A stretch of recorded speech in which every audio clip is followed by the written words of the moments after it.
to begin a new phase of operations in Gaza's densely populated areas. According to the official, they will be active in parts of Gaza City where troops have not yet operated and where Hamas is still present. It's unclear when the new operations will begin, but the official says the reservists will be called up in the coming weeks, doubling the number of active reservists to 120,000. Prime Minister Benjamin Netanyahu says the objective of the Gaza expansion is to secure the release of the remaining hostages and to ensure that Hamas cannot threaten Israel again. I'm Mimi Montgomery. A dangerous heat wave has descended on much of California and the U.S. Southwest, with triple-digit temperatures expected along with a higher risk of wildfires. Officials opened cooling centers this week in Los Angeles and warned residents to avoid strenuous outdoor activities. On Wall Street, the Dow up by 16 points, but the Nasdaq lower by 142.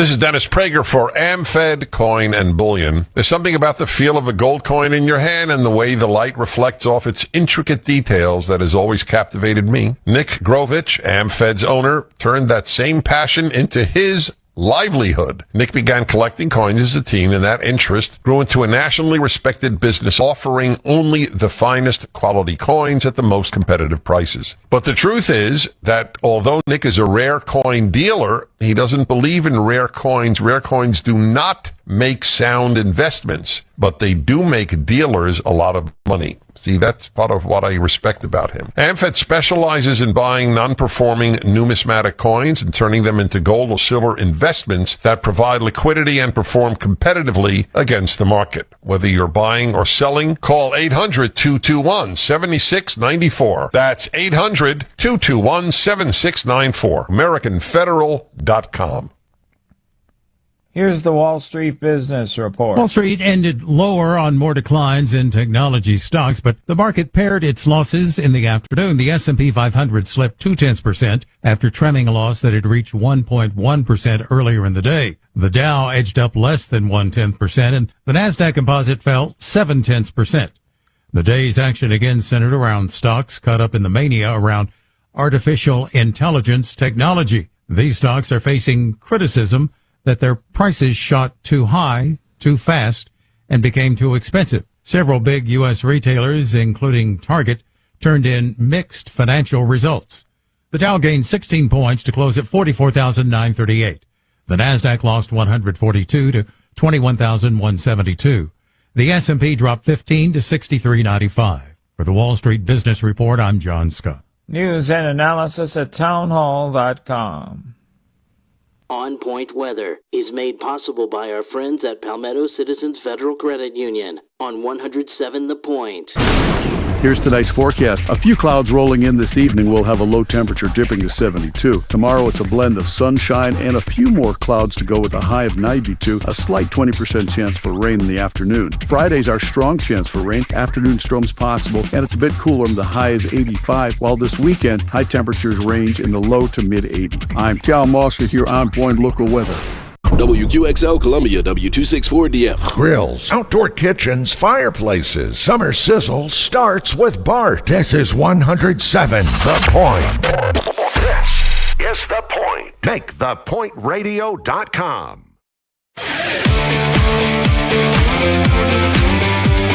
This is Sports Talk with Phil Kornblut and Chris Bergen. Sports Talk is heard across the state on radio affiliates of the Sports Talk Media Network and is streaming live on SportsTalkSC.com, as well as Twitter, Facebook, and YouTube. The South Carolina Education Lottery lucky number to call in is 888-898-2525. That's 888-898-2525. Now, here are Phil and Chris with tonight's edition of Sports Talk. All right, good evening, everybody. Welcome to Sports Talk. Sports Talk Media Network across the state of South Carolina. So happy to have you with us. Hope you had a wonderful day doing whatever it is you do here in South Carolina, maybe beyond our borders into North Carolina, maybe over into Georgia. We welcome you. We are up at Wofford College tonight. Beautiful Wofford College. Love this campus. Have always loved this school. Great traditions, great academics.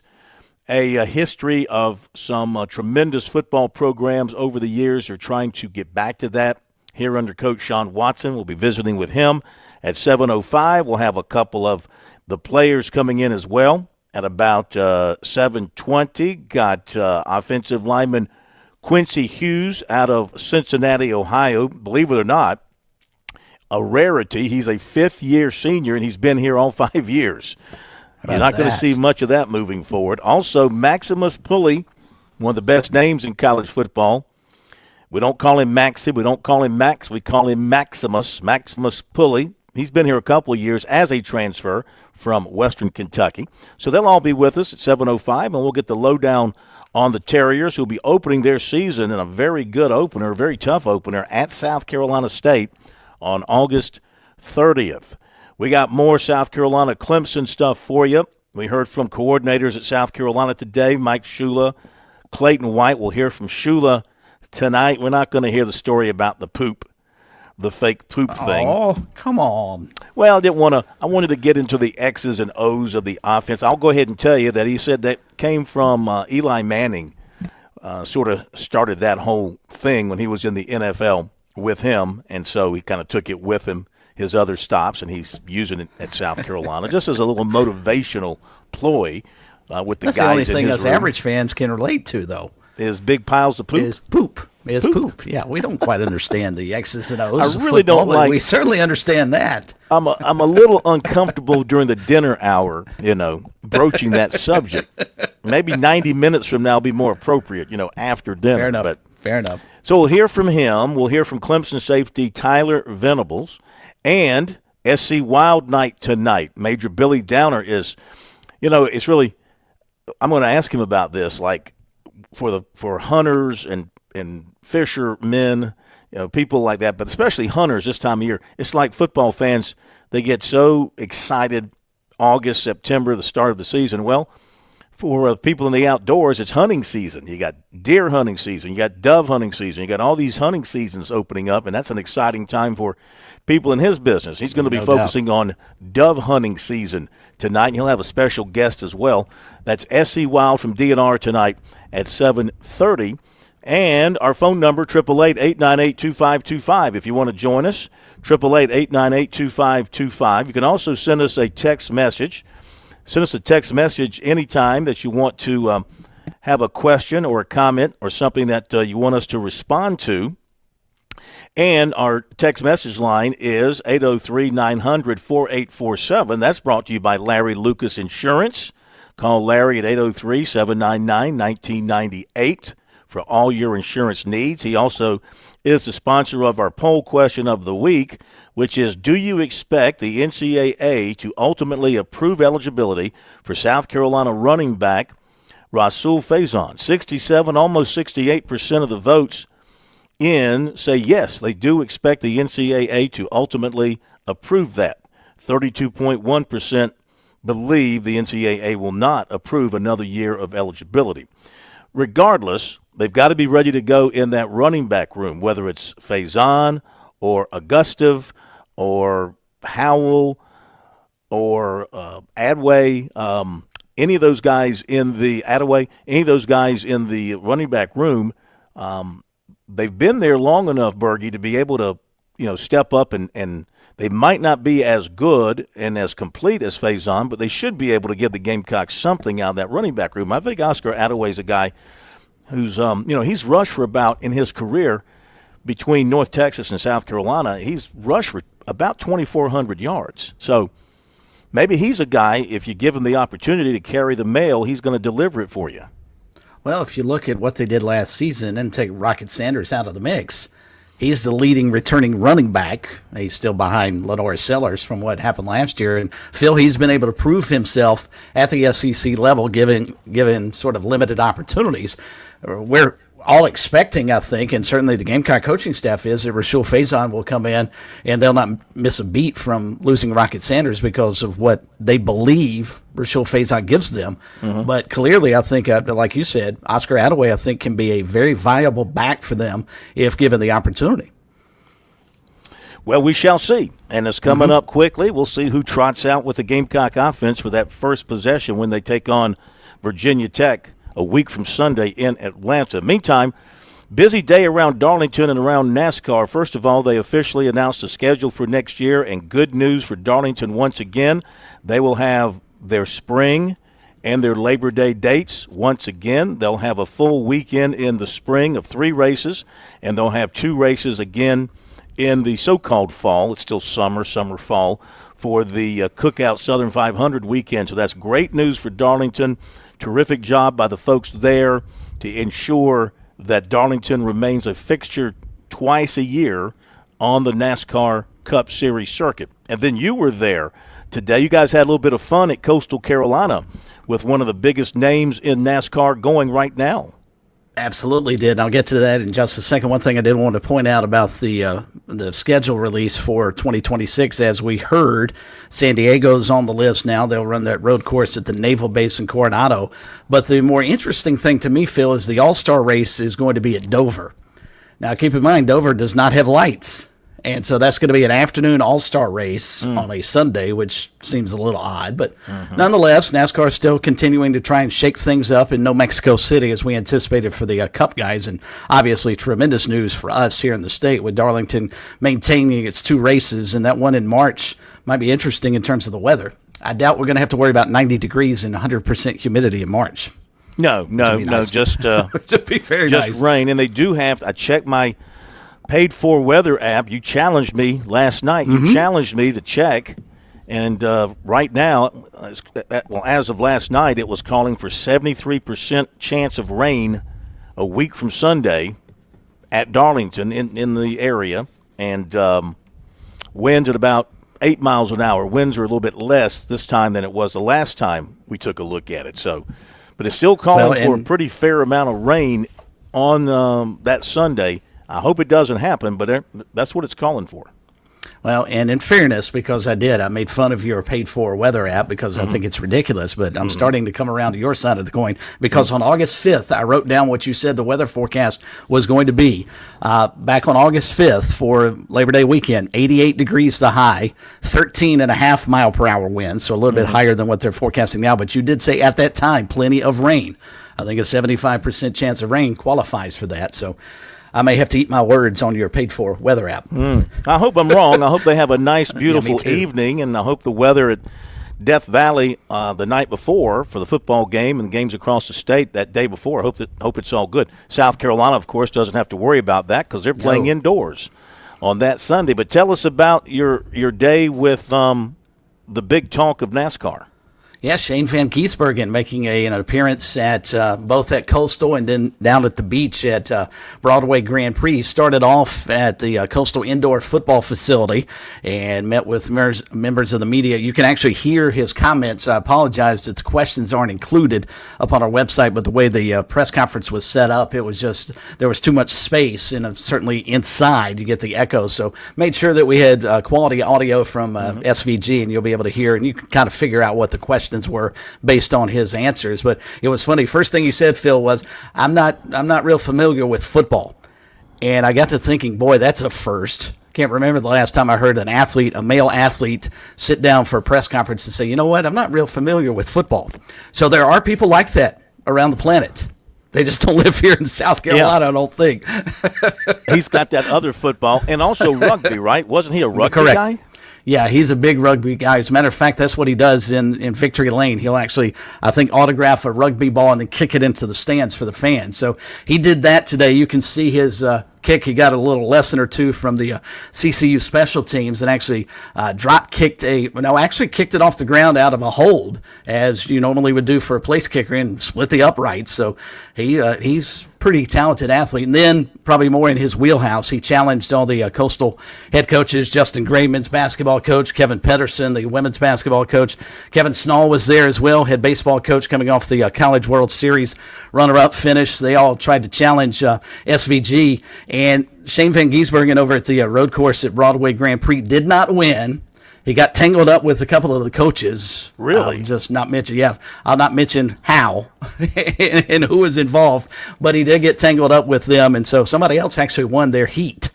So, which is unusual for Shane Van Gisbergen not to come across first in a road course, but I can attest he did not win today at Broadway Grand Prix. But I've got a newfound respect for him. It was interesting listening to him, and I talked to Josh Harris, was also there, president of Darlington Raceway, and evidently in New Zealand, and especially when he was running in Australia. And I don't know what kind of country rivalry they have, but when he was running in the Australian race courses, he was perceived as a villain.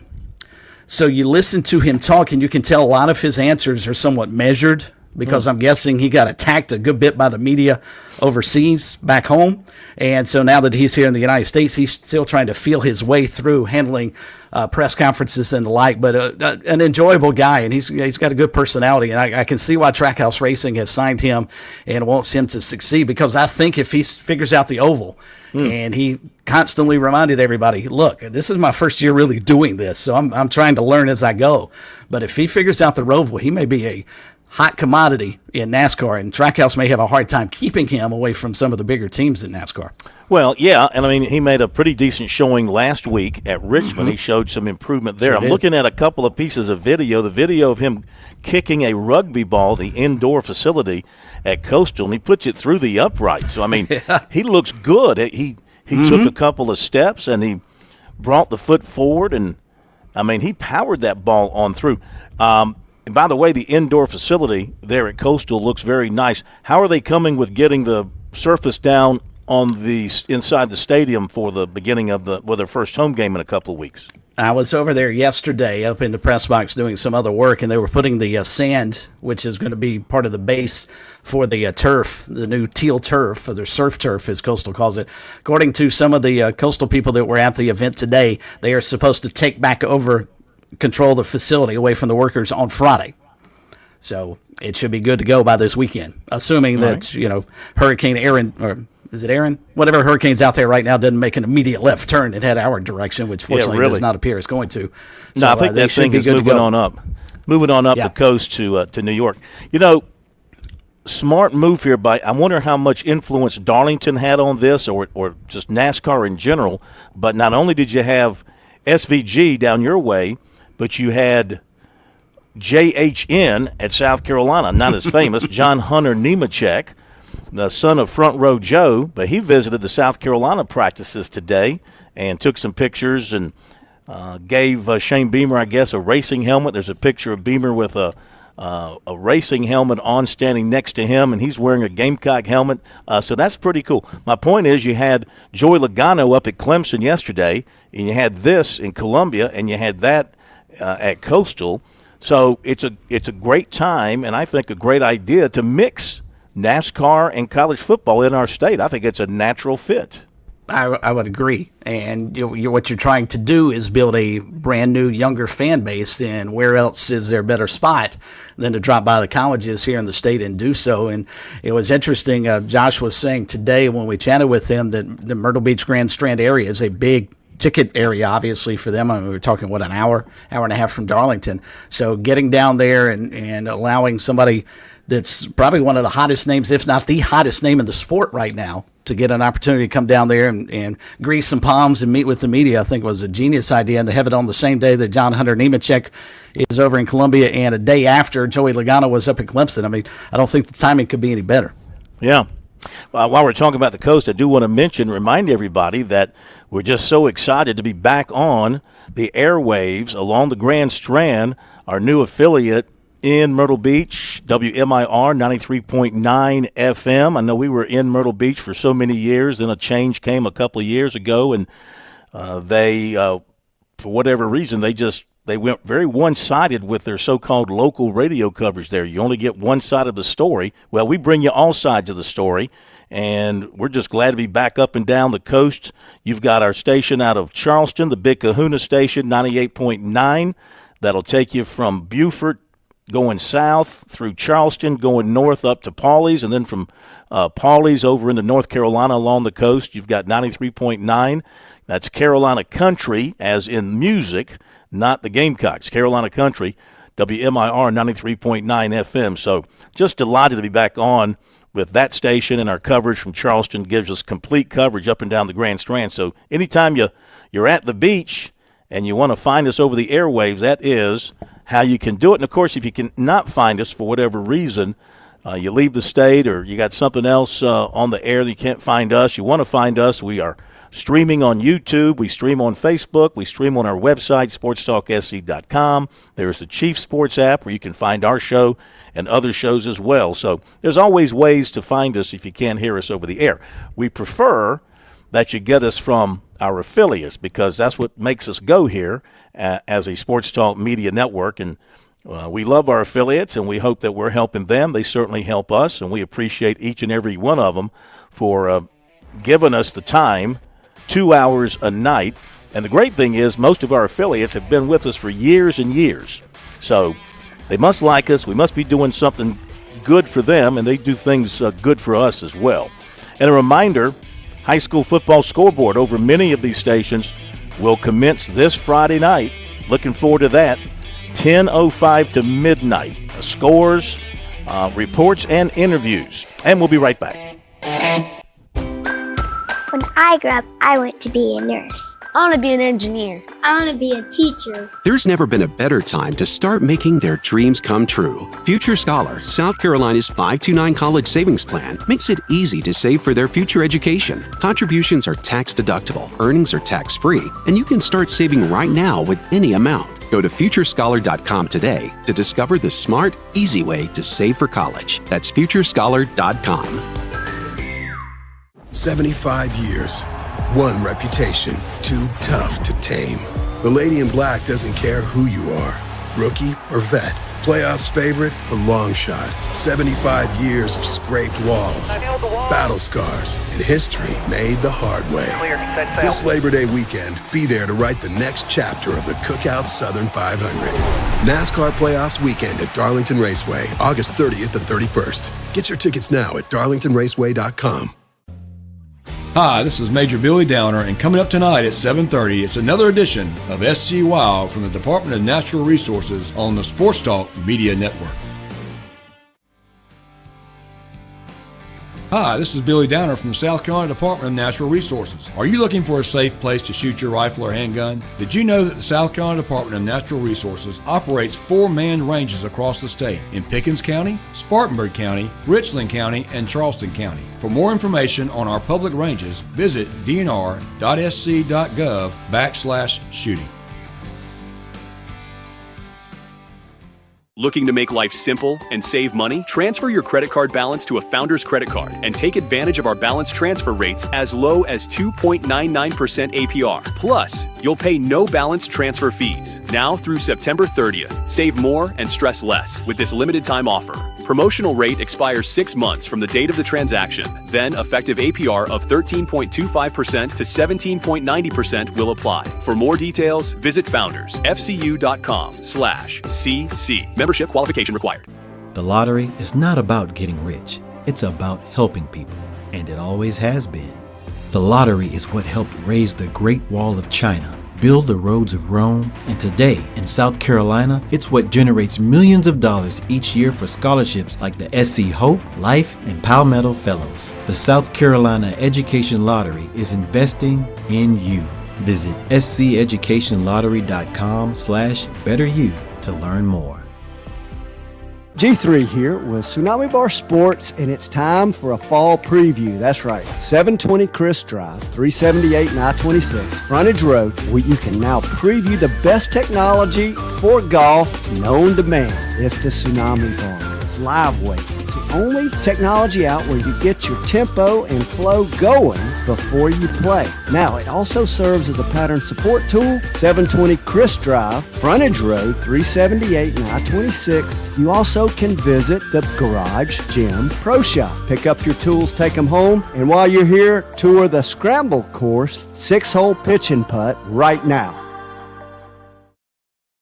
She says we gotta hold on to what we've got. It doesn't make a difference if we make it or not. We got each other, and that's a lot for love. We'll give it a shot. Well, you know, I can't talk about the beach without mentioning our good friend Jimmy Smith at James Smith Real Estate. Now that people are getting out of the beach and heading back to wherever they came from. I mean, eventually they do have to go to school and go to work and stuff like that. Unfortunately, too many of the Yankees are staying put, but a good number of them are heading back from where they came. So that means there's space for you at the beach, in a condo, or in a house to fit your budget and fit your needs to go down to the beach for a long weekend, or maybe a week, or maybe a month, or maybe for a forever. You want to call Jimmy Smith at James Smith Real Estate, the best in the business along the coast of South Carolina. No doubt about it. They do a tremendous business of helping you find a place to rent, or if you want to purchase some property. Fantastic job there as well. And the phone number to call is 843-237-4246, 843-237-4246, online at pauliesvacationrentals.com. That's Jimmy Smith at James Smith Real Estate. Phone number 888-898-2525, South Carolina Education Lottery, lucky number if you want to join us on Sports Talk tonight. A couple of things to talk about. Story by Jordan Kay today in the state newspaper about work at Williams-Brice Stadium in Columbia at South Carolina. And it looks like they've got, it has to go through a process through the state government, and South Carolina cleared another hurdle in that area yesterday when they got approved to move forward with the stadium renovation. But Jordan discovered a few interesting things that had not been previously reported. It's a $350 million budget. It was approved by the state's Joint Bond Review Committee. And that means only the State Physical Accountability Authority, which meets next week, that's the last group that has to approve it, and they can move forward with the work. And apparently that's something that's going to happen without any hiccups. So you want to get booted out of Congress at the legislature level here in South Carolina, vote against Clemson or South Carolina trying to upgrade their football stadium. Yeah. There were some documents that Jordan got his hands on, and part of it is that they're trying to decide if they're going to renovate the Floyd building or tear it down and build something new. Okay? That's the end zone over there that they call the cockpit, where the students sit in the end zone. Part of the plan is calling for a new area there for the students with air conditioning, but they're also talking about the possibility of tearing down the Floyd building. I got to believe whatever they tear down and rebuild, it will have his name on it. I'd have to believe. They're not going to take Eddie Floyd's name off of anything in South Carolina. That building's been up since. What are they using that for now? I don't know, to be honest with you. Yeah. You know? What they should use it for, obviously. I mean, not telling them their business, but what they should use it for, unless it's being used for something very important, is turn it into the school's athletic hall of fame. You know, they don't have an athletic hall of fame. That'd be a great place to have your athletic hall of fame, would it not? That's a really good idea. But I don't know what they're using it for now. It was built in 1994, so it's not connected to the scoreboard as well, so that would make the demolition easier. Also, according to these documents, the north end zone grandstands would be replaced. It's unclear what that would look like. So we're talking about a bunch of stuff over there. And then the timeline looks like now the completion timeline would not be until August of 2028. Previously, they were talking about August of 2027. Okay, bottom of the hour break. Be right back. On Point Weather is made possible by our friends at Palmetto Citizens Federal Credit Union on 107 The Point. Here's tonight's forecast. A few clouds rolling in this evening. We'll have a low temperature dipping to 72. Tomorrow it's a blend of sunshine and a few more clouds to go with a high of 92. A slight 20% chance for rain in the afternoon. Friday's our strong chance for rain. Afternoon storms possible, and it's a bit cooler. The high is 85, while this weekend high temperatures range in the low to mid 80s. I'm Cal Moster here on Point Local Weather. Dave Ramsey here. Do you want your money to work for you rather than you working for your money? Go see my friends at Palmetto Citizens Federal Credit Union. They're not a mega bank and have been serving the Midlands since 1936, offering good old-fashioned customer service and free services. They'll look out for your financial well-being. With 14 locations, check them out today at palmettocitizens.org. Federally insured by the NCUA. Wednesday, with SRN News, I'm Keith Peters in Washington. The Office of the Director of National Intelligence says it will dramatically reduce its workforce and cut its budget by more than $700 million annually. Director of National Intelligence Tulsi Gabbard says the office has become bloated and inefficient, and the intelligence community is rife with abuse of power, unauthorized leaks of classified intelligence, and politicized weaponization of intelligence.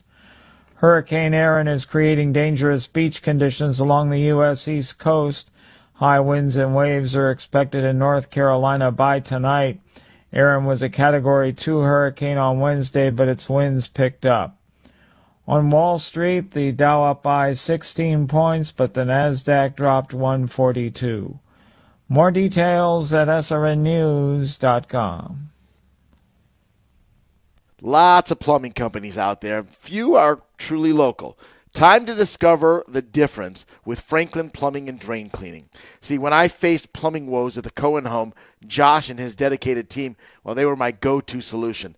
They make a commitment to exceptional service. They arrived on time, clearly detailed all the costs and procedures, and efficiently handled all my repairs without any surprises. These days, how often do we complain about a lack of customer service out there? With Franklin Plumbing and Drain Cleaning, these folks are professional. They're courteous. They're skilled at what they do, and they've earned my trust, and they've earned my recommendation to you. From urgent repairs to the tankless water heater you've always wanted, they've got you covered.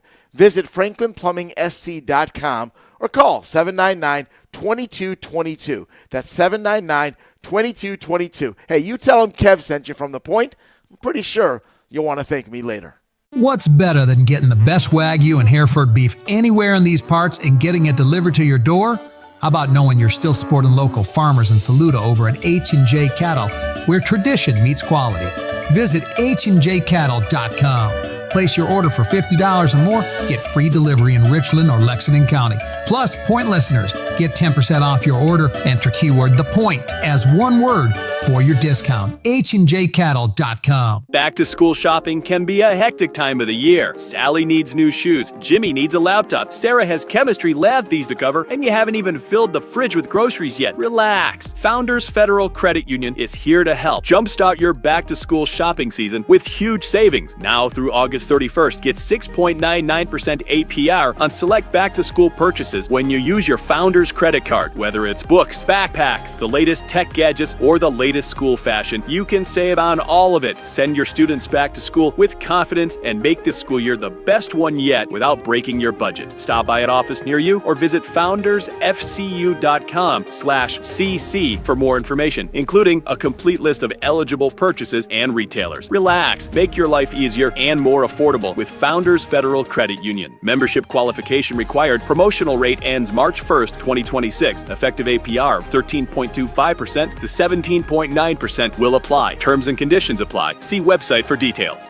Escape the hustle and bustle of everyday life with Spa MD, your sanctuary of rejuvenation. Feel the tension melt away as our expert team guides you through your customized wellness journey. From soothing massages to revitalizing treatments, we promise a remarkable experience that leaves you feeling renewed and empowered. Discover the calm within every visit. Reach out at 251-9400 or online at visitspamd.com to explore your options. Your oasis of tranquility awaits.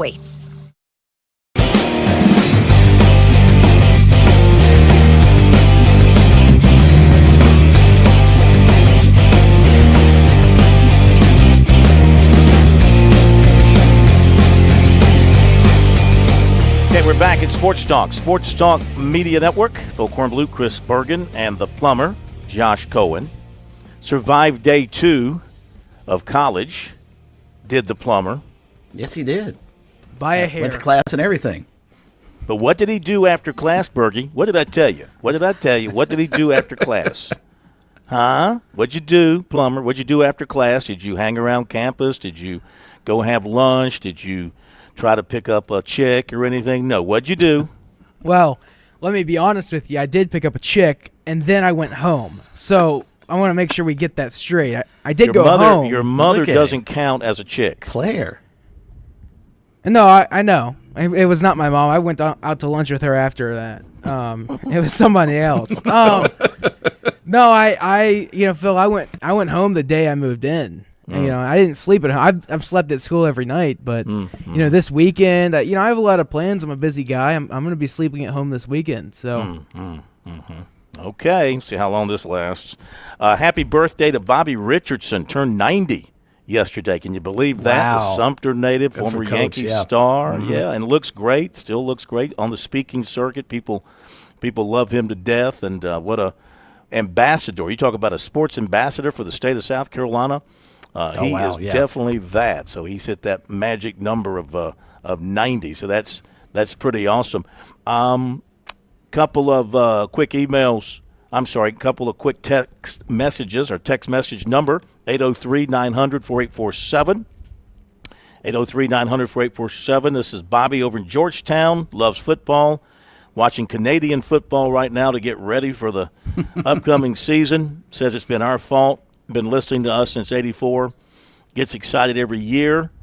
And he says, hoping but not buying about the Gamecocks. Lost too much from last year. Trying to trust Beamer. So they did lose a lot. That is the question mark. How well will these transfers on the defense, how well will they play to fill in for example, TJ Sanders. I was listening to the Buffalo play-by-play announcer on an interview the other day, and he raved about TJ Sanders. I mean, he's apparently gone into Buffalo camp and just been a guy, and so he's going to play very early for the Bills on their defensive line. Apparently, I mean that's what South Carolina lost 3 guys in there who are really good players. They lost Ellis, those linebackers, Eman Worry. That's a lot to replace. That's a lot to ask for a team that ordinarily is not that deep in great talent. I mean, they might have some backups, but not. It drops off 5 a lot. guys. And so the question is, how good are these transfers that now you're plugging them in? Are you going to hit like they hit on so many transfers last year? Like you mentioned Demetrius Knight. So many transfers stepped up. And played, so many transfers stepped up and played well for them. Yeah. So are they going to hit again? I think Brandon Cisse is a big hit. Sounds like he's done great. Coach White said today that a couple of those defensive guys they've taken out of the transfer portal are looking good playing in the middle right now, and Barrett has looked good playing well in the middle. So he's hoping those guys can fill it in. Yeah. And don't forget about the injury to George Wilson, which appears to be, at least if it's not season-ending, pretty close.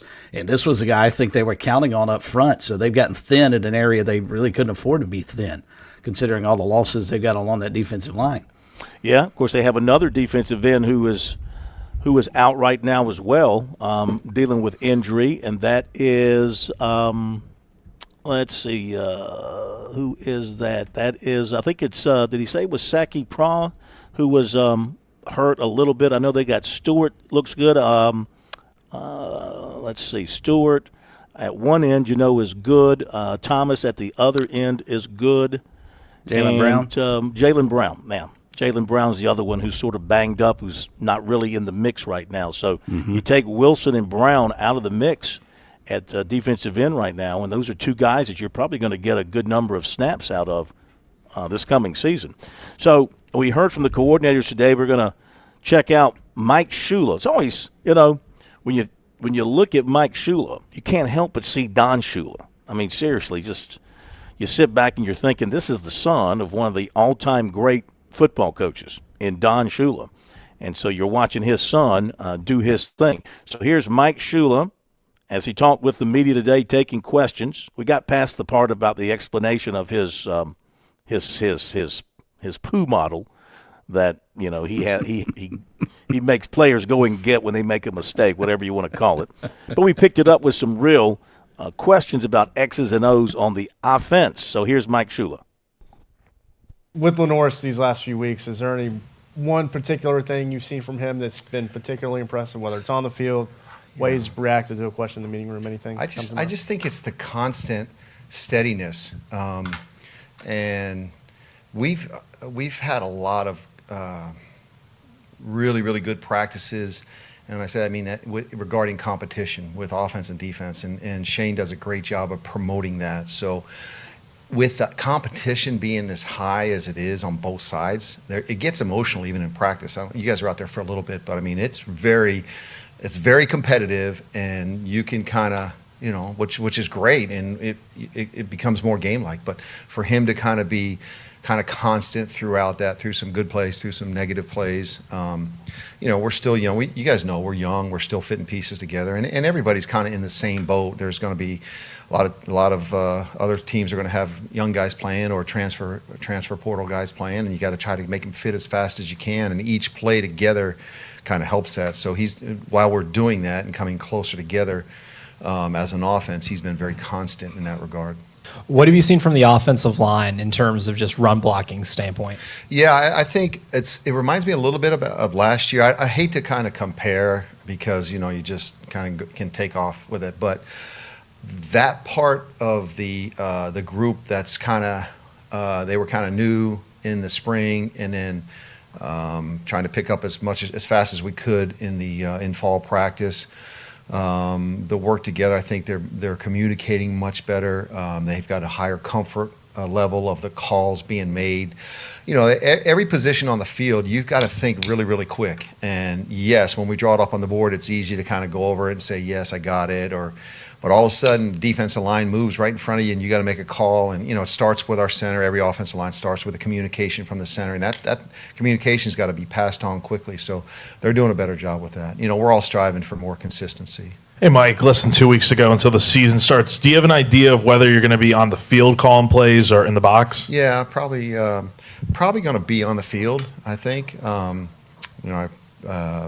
been kind of leaning that way as all along, but and I think I can't remember if you guys asked me earlier, maybe in the off season, but I think there's pluses and minuses to both. I think being down there with the quarterbacks, with Norris, will be good. I think, and also I've got really good guys. We've got a really good offensive staff, and really good staff in general, but guys that'll you can count on the information from upstairs, and fast information, and guys that have cool heads and that are smart and fast thinkers. So that's very important to me to be able to get that information if I need it. The use of the iPads the last couple of years are really advantageous as well, but you can't get to those usually until after the series, unless there's a timeout. Mike, again, less than a couple of weeks till the first game with the Faison situation. How are you talking to him and to the other guys about? I mean, can you approach it as normal with the situation still lingering? I mean, you just kind of like.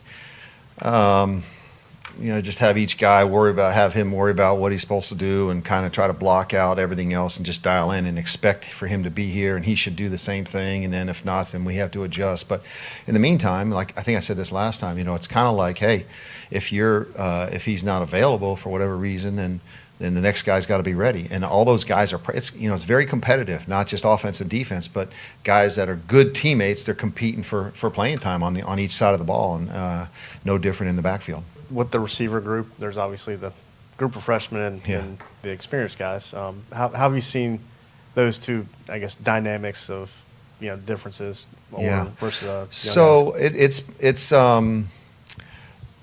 first of all, the group is becoming closer as a unit in regards to just kind of hey, we're going to in this together. We need to win. We need to help this football team win as receivers. I think the younger guys I hadn't been around a lot of young guys in a while, coming out of high school. But I think they're a very mature group, and I think the older guys that have been here, they've done a really good job of embracing the fact that there's younger guys that are going to help us and that are going to be on the field. So it's a group that's pulled together, and I think I think they've done some really good things. Now you got to be consistent, and as a coach too, you got to kind of you want everybody to do everything perfectly and to know the offense exactly how you want it. And sometimes you got to kind of it's a fine line between making an excuse for a guy, but then also you kind of got to realize, hey, this guy's just, this time last year was getting ready for his senior year in high school. So, but we want to push them, and we want them to push themselves so they can get ready and go out there and play fast because they're confident and they know what to do, and then do what we saw them do in high school. Going back to the running backs, what have you seen out of a guy like Isaiah Augustave who came in the summer? Yeah, I think he's done a really good job of picking up the offense and taking advantage of his reps. And I think he's gotten more reps as training camp has gone on. I think he's gonna bring something to the table for us, and we're looking forward to seeing what he can do. But he's got good speed. He can run behind his pads, run with good power, and I think he's got some versatility. After last season, with what Lenoris did, I think nationally people see him as this guy who takes off and runs and breaks all these tackles. But maybe the perception here in this offseason is that you've tried to reel him in a little bit and make him more of a pocket passer and let him maybe be a little more choosy when he takes off and run. What part of that is accurate? Is it the perception correct that you're trying to reel him in a little bit and make him more of a pocket passer? I wouldn't use the words reel him in. That part of it maybe is a little bit inaccurate. I would say, hey, we want you to run it, but when you're back there throwing it and it's a design pass and there's guys open, okay, see it, anticipate it, trust it, and throw it. And then if it's not, okay, then you go run. Whereas maybe last year, at times, now he was really good last. Don't get me wrong. Maybe there was a couple guys open that he could have thrown to, but he just took off. So. Yeah, I mean, you want to have he's going to go play. He's going to go play fast, and he's going to be, we do a lot of things with him, and hopefully because of that, he's going to be very hard to defend if he's making good decisions. It's all about making good decisions, and then letting his decisions that keep him and our offense on the field, and then all that his athletic ability, whether or not it's running or throwing it, will help move the ball and hopefully get the ball in the end zone. All right, Mike Shula. Going to be very interesting to see how Lenoris Sellers plays the game this year. Last year, athleticism, just cut it loose, maybe didn't wait for some patterns to open up, maybe didn't take some shots because he was ready to take off and run. They want him to hit those shots down the field and avoid taking off and running when you got a chance to complete a big pass. We'll see how he handles that. That'll be interesting. Back in a moment. 75 years, one reputation, too tough to tame. The Lady in Black doesn't care who you are, rookie or vet, playoffs favorite or long shot. 75 years of scraped walls, battle scars, and history made the hard way. This Labor Day weekend, be there to write the next chapter of the Cookout Southern 500. NASCAR Playoffs weekend at Darlington Raceway, August 30th and 31st. Get your tickets now at darlingtonraceway.com. Hi, this is Major Billy Downer, and coming up tonight at 7:30, it's another edition of SC Wow from the Department of Natural Resources on the Sports Talk Media Network. There's a lot of things we take for granted in our lives. Your home's AC will run cool. Your drive-through coffee will be hot. And the car will start when it's time to take your kids to school. It's when things don't go as planned that you start thinking about who to call and where to turn. The good thing is, you can prepare for life's most difficult days by calling the Larry Lucas Agency today. Larry is a State Farm agent that has been taking care of people across South Carolina for more than 2 decades. You probably have insurance, but switching is easy, and bundling can save you hundreds or more. Most importantly, the Larry Lucas Agency can help you choose the protection you want at the price you want. All backed by South Carolina's #1 home and auto insurance company. Visit LarryLucasAgency.com today or give Larry a call at 803-799-1998. Like a good neighbor, Larry Lucas State Farm is there. The Sports Talk Recruiting Report is sponsored by Seawell's Catering.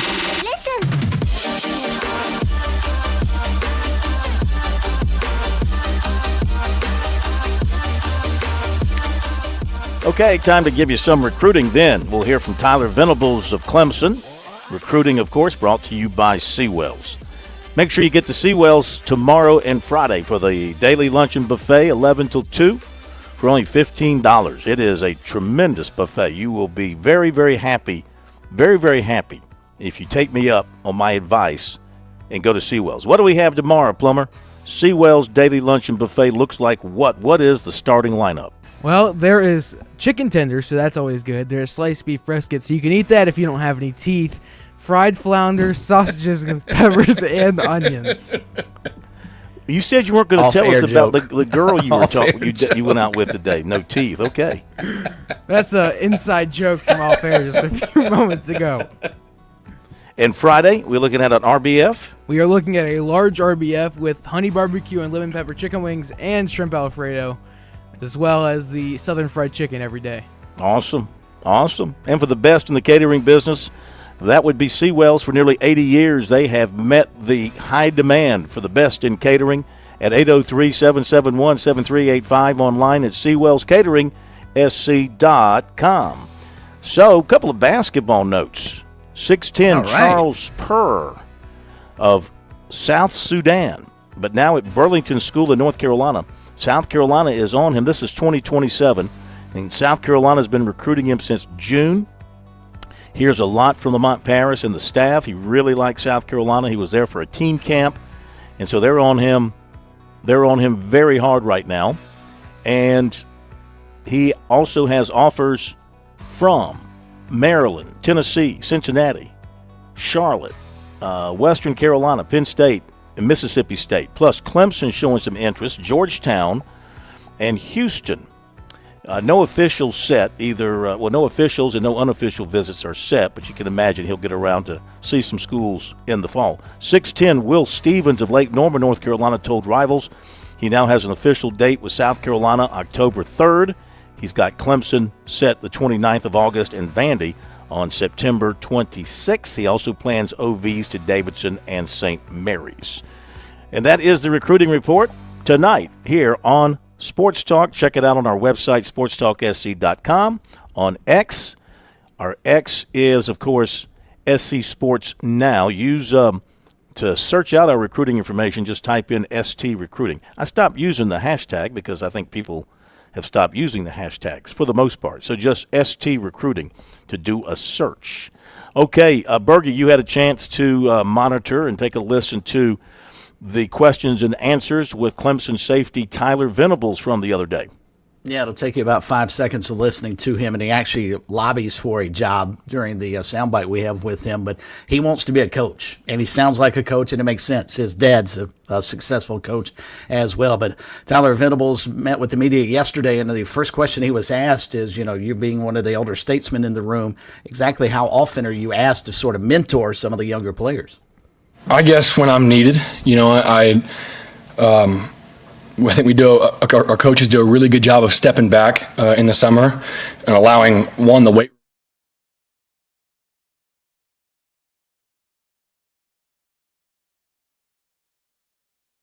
In those meetings and being in there and having the entire back seven in there, it's really, really critical, I've always thought, to the development of your culture and of your team, and all just so you can gel together, because from January to today, you're in a race with yourself and everybody else to be as connected and as gelled together as you possibly can be. And that process can never happen fast enough. You want it to be faster and faster and faster. And so my role kind of has been in the summer just kind of running those meetings, leading those meetings, and just being a part of it. Any questions that guys have, I'm there to answer it. I truly want what's best for this defense, for this team, for this organization. And if anybody has anything or wants to watch tape with me or needs to learn, I'm absolutely there to help. And I'll be the first guy to ask questions, especially with a new coordinator. I don't know everything. And so a lot of guys have actually done that too. KB has done a great job of stepping up and being a leader. And it's his third or fourth year, I don't know, but he's really, really stepped up. Always texting in group chats, making sure guys are there on time, taking guys out to eat. And as me being older than him, it's good to look at that and appreciate that, and seeing KB do an incredible job of that. for each other, kind of the way you're talking about, just being in the film and kind of being a student in this game. Is there ever consideration just after those playing days are over, that there may be some like coaching in your future, just kind of the way you kind of illustrate the game makes me think about that? Yeah, I think so.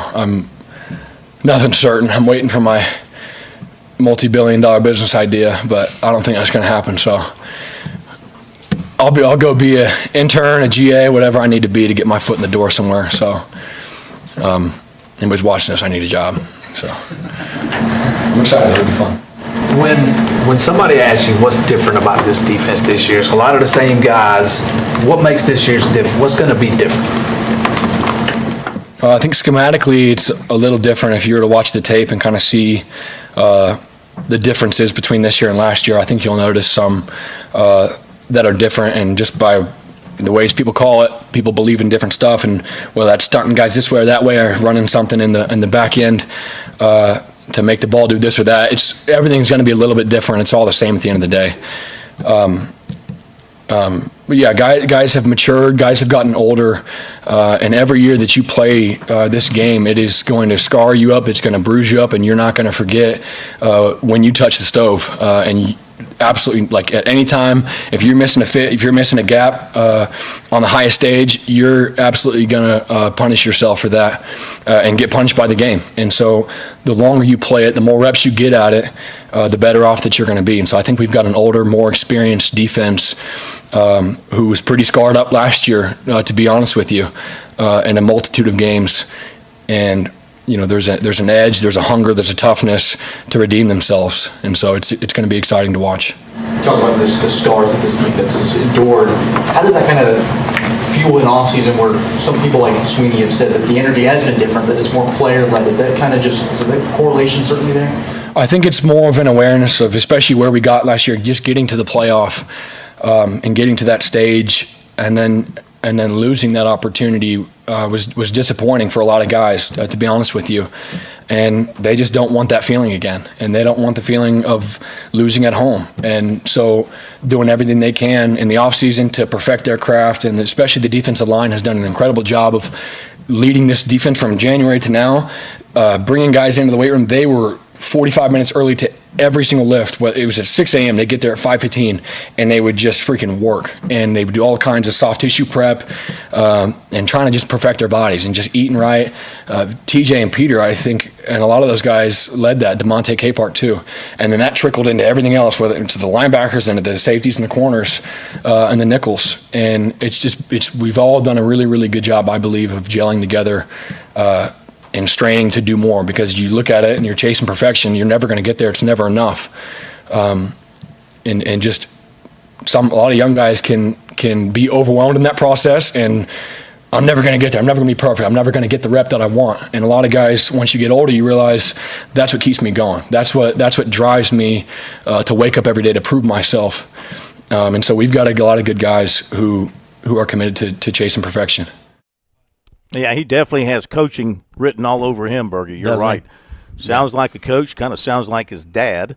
Yep. And with the experience he's got, he'll find a coaching job somewhere, and he'll be successful, no question about it. So the secondary back there, though, for them, those safety spots, I think will be something to watch closely. I'm sure LSU is going to try and take their shots down the field, knowing what problems they had last year, and with their receiving core and the speed they have at wide receiver. That's going to be something for Clemson to be concerned about the way LSU with their quarterback.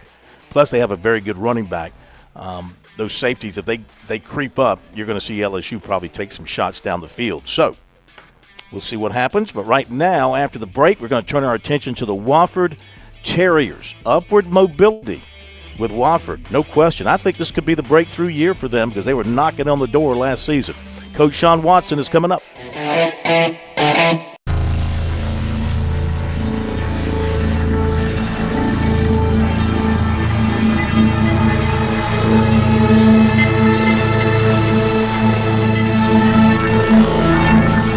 WQXL Columbia, W264DF. Grills, outdoor kitchens, fireplaces. Summer sizzle starts with Bart. This is 107 The Point. News this hour from Town Hall. I'm Keith Peters in Washington. Thousands of California parents rallied outside the state capitol building in Sacramento Tuesday to oppose Assembly Bill 495, legislation that would allow anyone to download an online form and remove children from public schools or daycare centers. The outpouring of citizen action was organized by Pastor Jack Hibbs of Calvary Chapel, Chino Hills. During the rally, he spoke with Sacramento radio station AM 1380, The Answer. You can go back to school that evening to pick up your kid. They won't be there. And listen to this. The school has no obligation whatsoever to tell you, the parent, who took your kid. Where are they? Who was it? They don't have to tell. This has got to stop. This state is out of control. And these wonderful people here by the thousands are holding Newsom accountable to what he does with this bill. We're asking him to veto the bill. That controversial legislation, AB 495, has now been referred back to committee for further study. President Trump is calling on a Federal Reserve governor to resign. White House correspondent Greg Clugston reports. The director of the agency that oversees mortgage giants Fannie Mae and Freddie Mac has urged the Justice Department to investigate Fed Governor Lisa Cook. The administration accuses her of committing mortgage fraud. Writing online, President Trump said Cook must resign now. The allegation is the administration's latest attack on the Fed, which has yet to cut its key interest rate as the president has demanded. Greg Clugston, the White House. Hurricane Aaron is threatening dangerous beach conditions along the U.S. East Coast. High winds and waves are expected in North Carolina by tonight. More on these stories at townhall.com. What is your next success story? At University of Maryland Global Campus, you can succeed again with more than 135 affordable online degrees and certificates to help you move your career forward.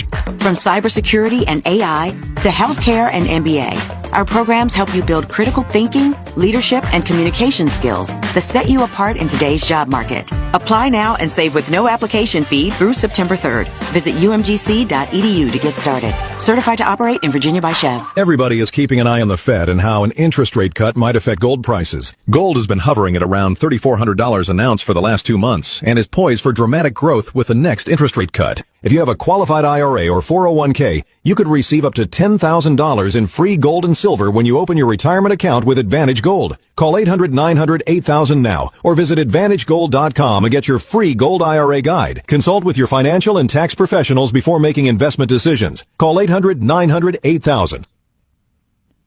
United and Delta Airlines are facing a class action lawsuit. A lawsuit for allegedly selling window seats without windows. Attorneys in New York and California are representing passengers who say they were sold seats described as windows only, but in reality they find a blank wall, a practice they say United and Delta have kept for years. According to the lawsuits, the airlines charge the passengers extra to sit in the seats, despite knowing that they won't be able to enjoy a window view. Attorneys accuse the airlines of intentional misconduct and are seeking the value of the money or benefits that the passengers paid to United and Delta for upgrading to a window seat.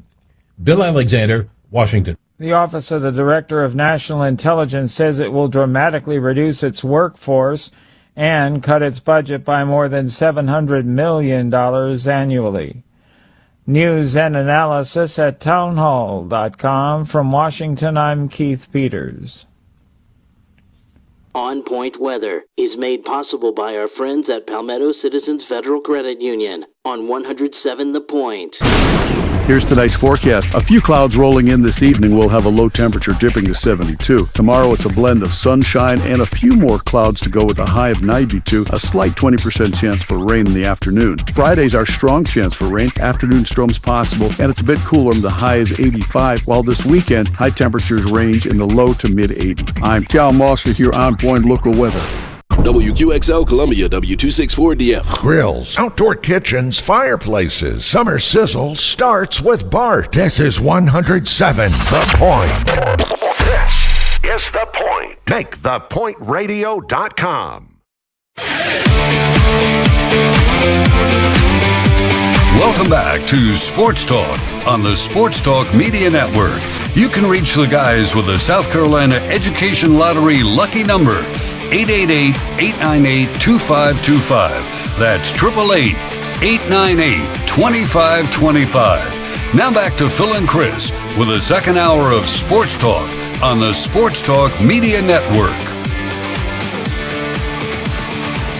Okay, welcome back, everybody. It's Sports Talk Media Network, as we continue tonight on the Palmetto Pigskin Tour presented by Palmetto Sports Connections. Discover PalmettoSportsConnections.com. Once again, discover PalmettoSports.com. We are up here at Wofford College, and it's time to learn more about the Terriers for 2025. We welcome in once again Coach Sean Watson to Sports Talk. And it's great to see you. Yeah, it's good to be here. Appreciate you coming in from the storm. That was some storm that blew through out there. Some storm. Yeah. How about Wofford as a storm? Are you guys storming towards the start of the football season? Yeah, we're excited. We've got a brand new team in a lot of respects. We have a unique blend of veteran players. Some fifth-year kids have come back, and then a really good group of seniors, and we've mixed them with a lot of younger kids that did a great job last year as freshmen playing, and then we were able to go out and really rebuild our roster. So I'm really excited about the people in our program and the talent. Last season you won your first 2 games on the road. You beat a ranked team on the road. It was looking good. Then a very tough loss to a very good William & Mary team.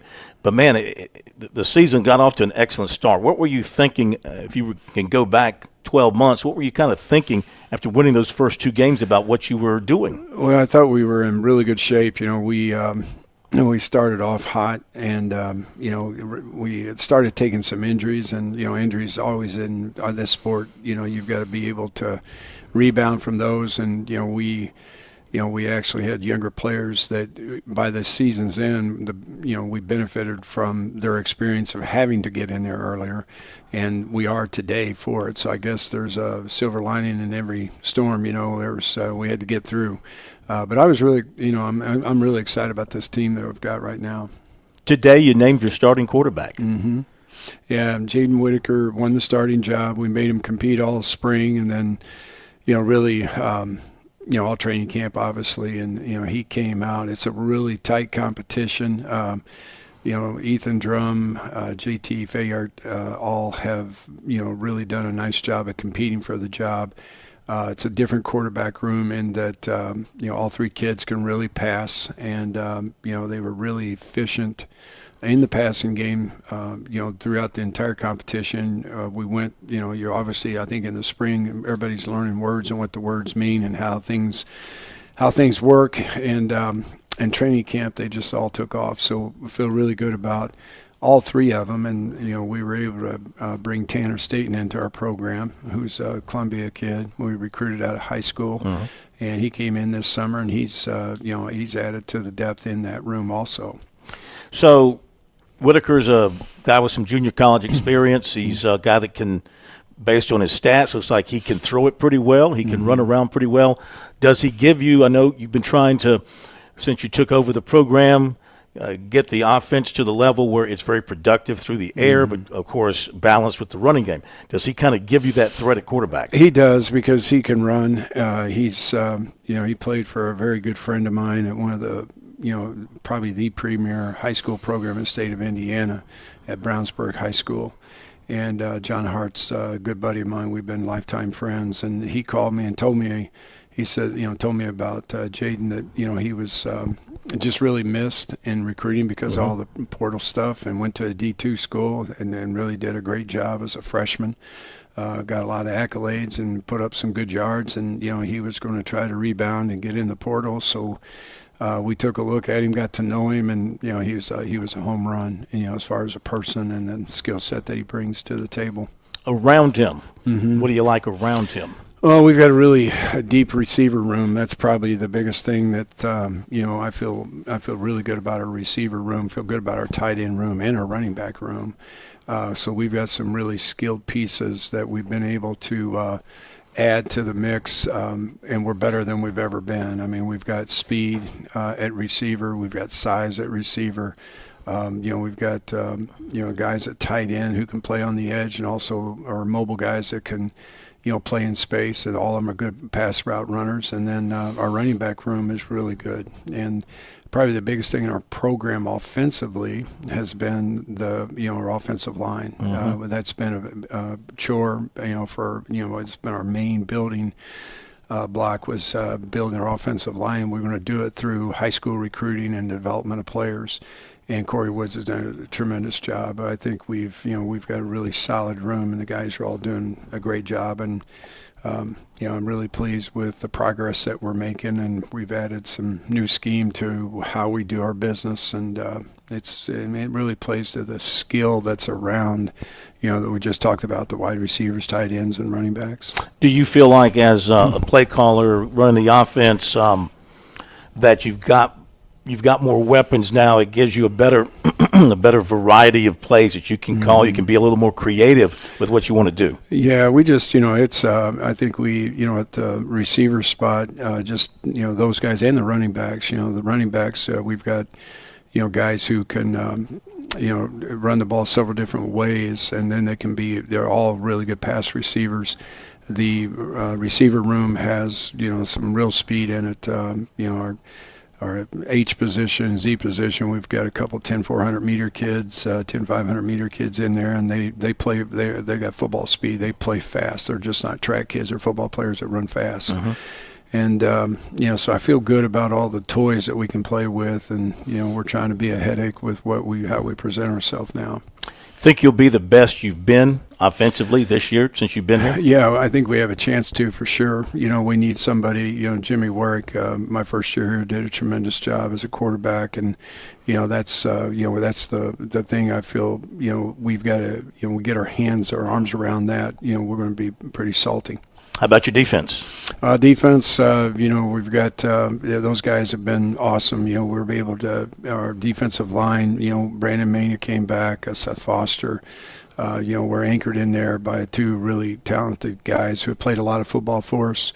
Our linebacker core, we've added to it, and I think a guy like Jalen Rambert is really coming. He's really coming along. He's a kid I thought all along he was going to be a star, and he's really developing into himself. Our outside linebacker spot, we've really added to it because you're really good at safety. Our safety position is really good. We've got, I think, really three elite football players, and that allows us to move those guys around and play with them.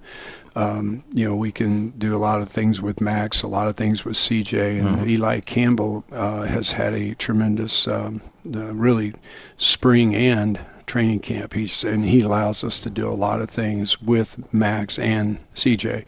So those guys are a headache because those guys, you drop them in the box and they'll kill you. They're really good football players. I was going to ask you think the defense is going to be a very physical bunch, hard-hitting bunch? They will be. Yeah, they will be. That's just their nature, and they do. The guys on defense, the staff does a great job at, teaching team defense, and, guys, obviously it all starts with fitting gaps and gap control, and then, pursuit tackling. Those guys have, they've done a tremendous job. The last 2 years, our defense has been stellar, and I expect it to be better. And I just, we're going to be raising some young corners, but we've had a guy like R.J. Brunson and Darius Malcolm. They've really stepped up, and I think Darius is going to be a really good player. And RJ has had not only a good spring, but a good training camp. And then they'll have some young guys behind him, but they too are like those receivers. They're all fast kids. They're very talented, and they just need time on task. So as much as you like the defense, if you can get that offense going to 25, 30 points per game, you might have the complete package. We could, and I think we will. We haven't been this talented, as a football team, just in terms of really good football players in the perimeter who have a skill set, and then we've got thump in the offense and defensive line. Kicking game? Kicking game's going to be good. We've had, Sam Spence has done a really nice job punting the ball. He and Kevin both have, really, to be honest with you. So I think we have two guys that really competed well, and our kickers. I think the guys. Sammy will probably kick off. But we, our young freshmen have been really competitive. So we'll see, we're still in a little bit of competition there, but it's been really good. We tested our field goal kickers a lot this this past year, in training camp, and we've had two guys that are pretty consistent. You 35. 35 you're in go for it range, and then they've kicked a good amount of I think it's 452 yarders. So, they've got some range to add points on the board too. So when you look at the league and you look at what you've got, you kind of feel like this is a year where you can move up in the SoCon and maybe make a run for the top? I think that's always our plan here. That's, I think, what we all, players and coaches, we play at a school that expects to win championships. Yeah. And, I don't want to be a place that doesn't aspire to that, and our school does. And that's, what we're all here to do. And that's been our task since day one. And I really feel like, we had a real plan when we got into December, January, and putting this football team together. Staff did a tremendous job, an outstanding job. And we brought good human beings and really good football players into the program that have added to the veteran guys that we have in it. And, we have a great vibe, and I love our kids, and they do a great job of they're just, every day we stack days because we work hard. Yeah. You feel like they're buying in. Yeah. Yeah, absolutely. You ever see Coach Ayers? We see him. Yeah, he comes around. He'll stop in at the office. He's been very gracious to me and to our entire staff. He's a wonderful man. So, off the topic of Wofford for a second, tell the Clemson people who are listening what they have gotten in Tom Allen, somebody you know real well. Yeah, Tom is number one. He is a phenomenal human being. I love him to death. He's got a great heart for all the right things in life, and he is a wonderful coach because of that. He and I share a lot of the same, just beliefs about coaching and what our purpose is in coaching. And he is. He's very knowledgeable. He's a brilliant man, and he is a great motivator. He's got really good chemistry not only with his staff but also with the kids. Have you guys? I mean, you're not that far apart from one another. Have you had a chance to get together? We haven't had a chance to get together yet. Really? We've had, we've talked. I was actually headed down there, and then we had some things come up here that I had to take care of. Where he's been very good to me. He's brought our defensive staff. Mitch DeVille's been able to go down and visit with him. We've hired some people off their staff and our young coach position. So, it's been he's Tom. He's just a phone call away. Yeah. He's that kind of friend. Yeah. So you got to go to Orangeburg to open up the season. Mm-hmm. We were there earlier, and Coach Barry's done a great job there quickly, and they got a lot of good athletes as well. Mm-hmm. What kind of matchup you expecting with the Bulldogs? Well, they obviously did a great job last year, and I would expect nothing but their best. I think he's got a real feel for his program, and when he took it over, they hired the right guy because he's obviously put it on. He did it last year. They won their conference, and they got did a tremendous job. You watch them on film; they're a really good football team. They do have a lot of talent, and they're very well coached. So I expect the very best to get from them. Because that's a proud program. As is yours, and I think Wofford fans will have something to look forward to this coming season. Well, we can't wait to get started. It's been we're kind of it's you turn around and we're a week away. Yeah. We're a week and a half away, and it doesn't seem like it really seems like it just got started. But we've had a really good camp, and I think that's why it's flown by. We've enjoyed every second as coaches, and I think we've really grown a lot as a program, and love what we're doing on both sides of the ball, offense and defense, and can't wait to play somebody other than ourselves. Yeah. As always, we thank you for being with us. No, thank you. Good luck to you, and we'll be talking to you during the season. Okay, buddy. Thank you so much. It. Yep, that's Coach Sean Watson here at Wofford, and after the break, we're going to visit with two of the T-Dogs. We can still call them T-Dogs, can't we? Two of the Terriers, offensive lineman Quincy Hughes, kind of the old guy of the group, 5-year guy, and safety Maximus, love the name. Don't call me Max, don't call me Maxie. Call me Maximus Pulley. They'll be here in a moment after the break.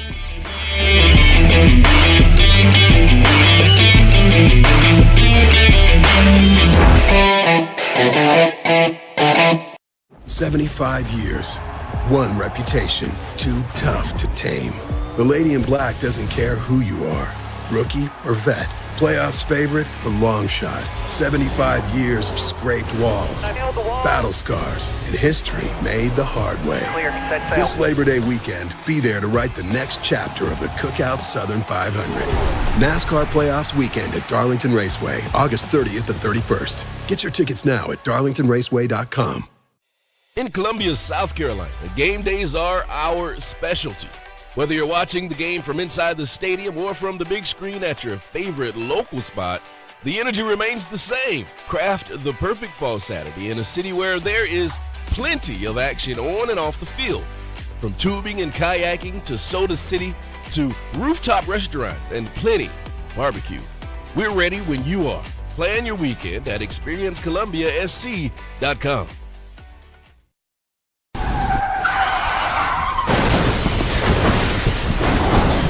I'm attorney Jim Corbett. That's the sound of a big hit on you and your car or truck. I've been an attorney for more than 30 years, helping people who get injured in car wrecks and truck wrecks. If you have serious injuries, call Jim Corbett, 803-765-2968, or email me at jim@jimcorbettattorney.com. That's CORBETT. I don't get paid unless I recover for you. Jim Corbett Attorney, for your best recovery from a big hit, 803-765-2968, or jim@jimcorbettattorney.com. Hi, this is Major Billy Downer, and coming up tonight at 7:30, it's another edition of SC Wow from the Department of Natural Resources on the Sports Talk Media Network. Call Lawyer Lisa. Experience the difference with Lawyer Lisa. Hi, I'm Lisa Hosteller-Brown. Did you know your will is designed for your assets to pass through the probate court? If you want to keep your loved ones out of court, a revocable trust is a great place to start. Visit lawyerlisa.com for more information and to see how we can help. Call Lawyer Lisa. Experience the difference with Lawyer Lisa. 7511 St. Andrews Road, Irmo, South Carolina. You've put in the work for your education. The extra early, extra late, extra work.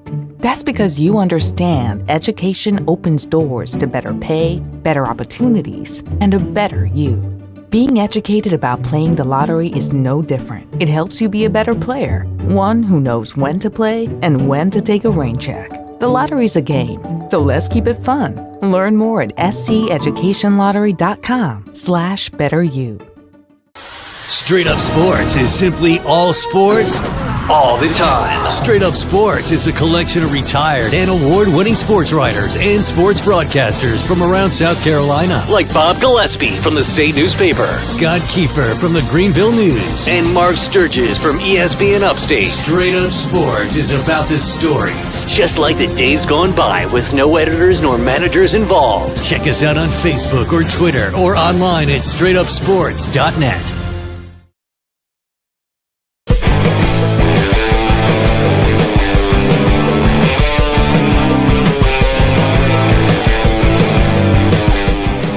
Okay, we continue here at Wofford. It's Wednesday night, Palmetto Big PalmettoSportsConnections.com. Discover PalmettoSportsConnections.com. We got a couple of the Terrier players here with us now. We have big offensive lineman Quincy Hughes, standout safety Maximus Pulley. Quincy, welcome in. Thank you. I'm glad to be here. Fifth year guy, huh? Been here for a while. Long time, yes, sir. How about the progress? You guys are making? What are you seeing out there? I'm seeing a team that I've never seen before. We're flying around. Guys are having fun. But more importantly, we're able to execute at a high level. So, for me, somebody who's been here for a long time is the most exciting thing to see. I'm full of hope. Yeah. You see an offense that's going to put some points on the board? Yes, sir.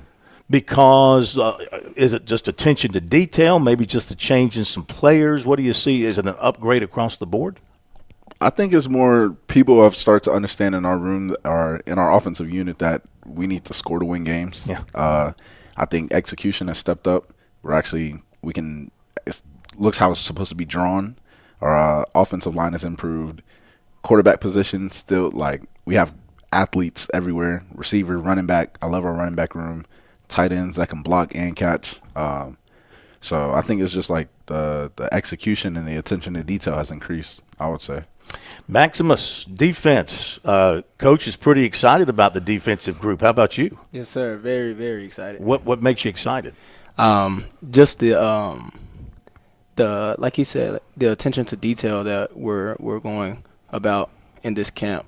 You know, we have a lot of pieces coming back. We also had a lot of pieces depart. But just seeing the younger guys step up and fill those shoes really gets me excited about, like, not only what we can do and, like, what they can do, honestly. Sounds like from what Coach had to say, the secondary looks really good, and he's got some players you can move around some guys. You can move some chess pieces around a little bit.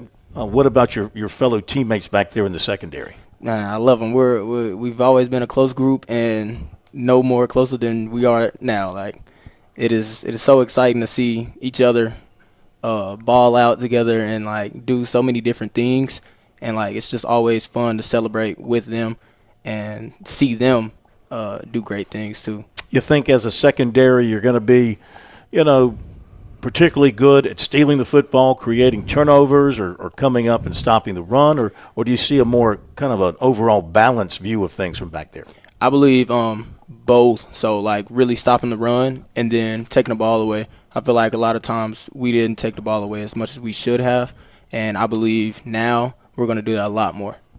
Quincy, last year you guys opened up with 2 impressive wins on the road, and it looked like you guys are about to take off. Had a tough loss, William and Mary. Season went on from there.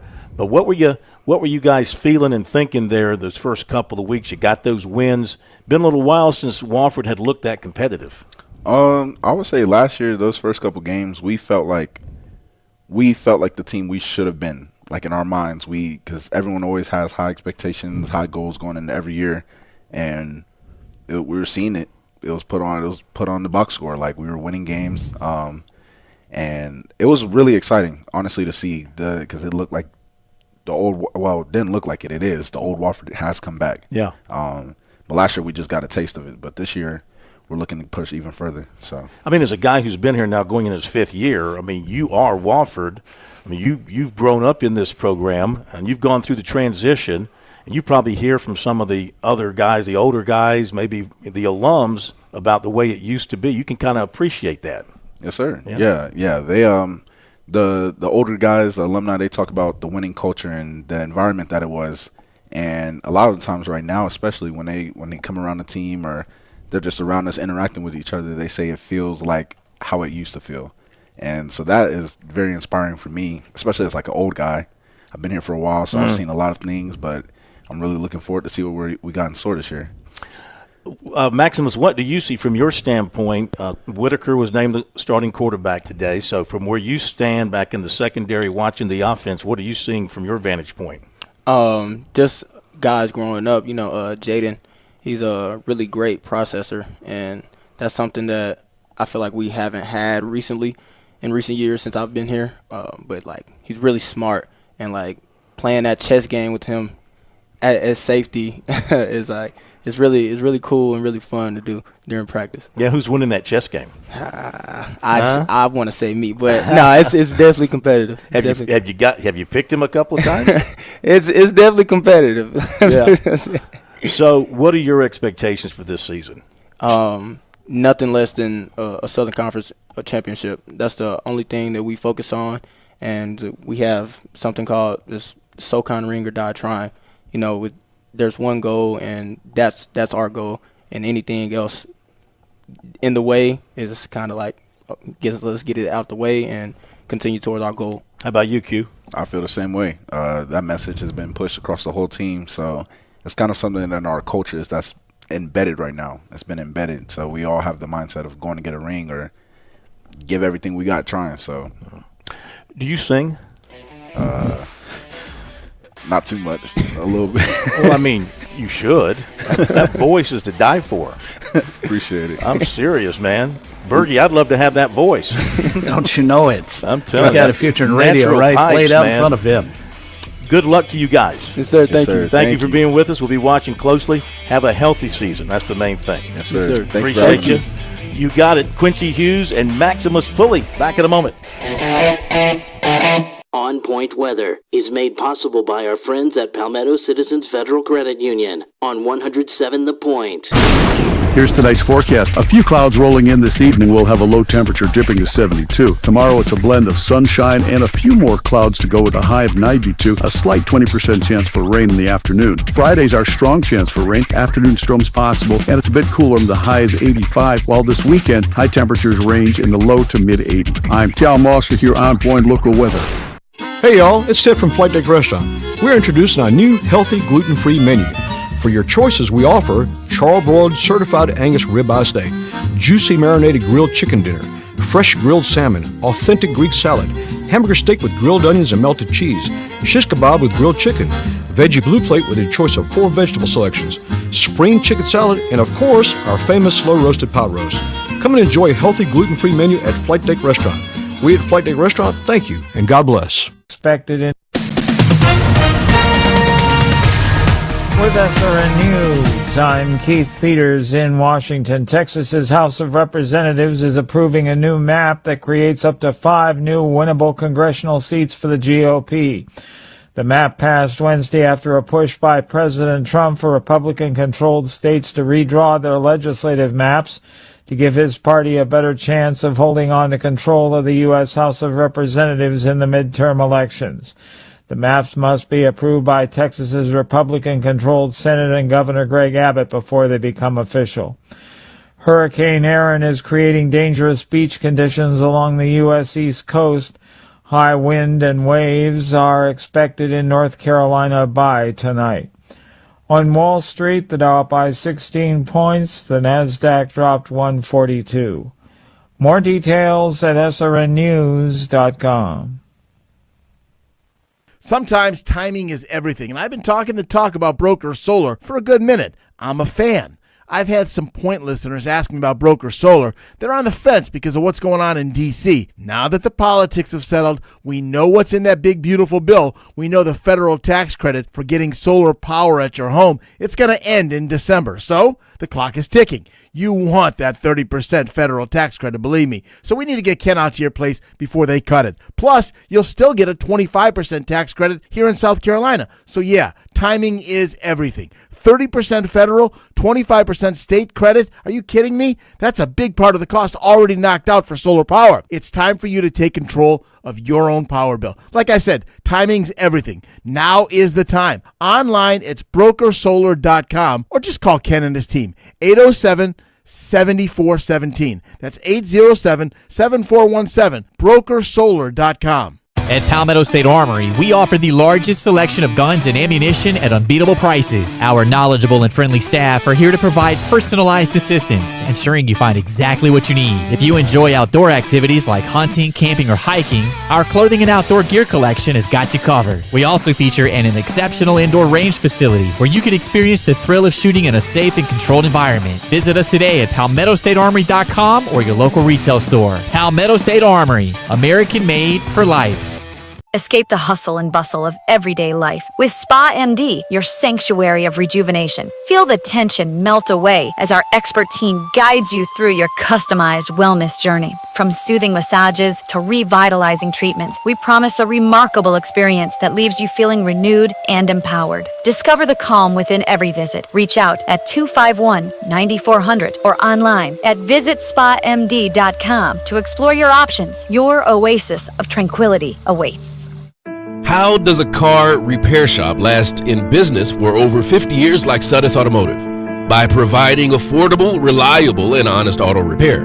But if you ask them, they'll tell you it's their loyal customers who come back time and time again to entrust them with their car repairs, well-trained technicians, service packages, and monthly specials. Isn't it time you become a customer? Call or come by at 1410 North Millwood Avenue or make an appointment at SudethAuto.com.